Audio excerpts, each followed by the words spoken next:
و اون روز در نماز جمعه عرض کردم چون این بزرگوار دوستدار خدا هست ما او رو دوست داریم، این انقلاب رو دوست بداریم، این رهبر عظیم الشأنتون رو دوست بداریم، عالمی رهبری مؤمنی موحدی سیاسی دینداری رهبری انسان ربانی پاک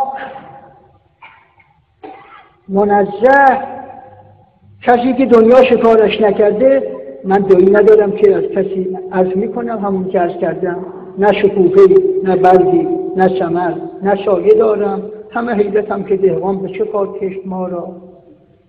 قدر این نعمت عظما را که خدا به شما عطا فرمود، قدر این رهبر ولی در همون عبارات که سرور عزیزم جناب استاد حداد مدل ارائه دادن در اون عبارت آوردم، رهبری ولی وفی الهی. الان این تکلیف شرعی ماست، این انسجام ما.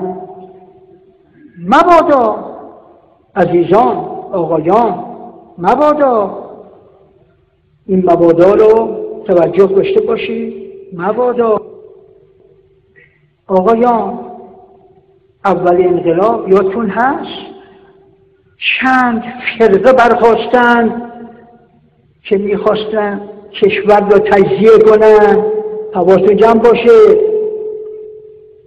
مبادا این وحدت ما رو، مبادا این جمعیت ما رو، مبادا این کشور علوی رو، مبادا این نعمت ولایت رو از دست شما بگیرن.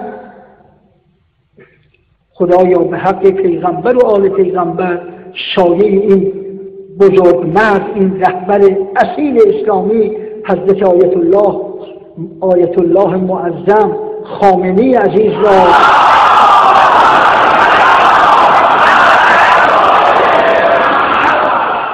مستدام بدار و الهی آمین، الهی آمین، الهی آمین. به عدد کلماتت آمین.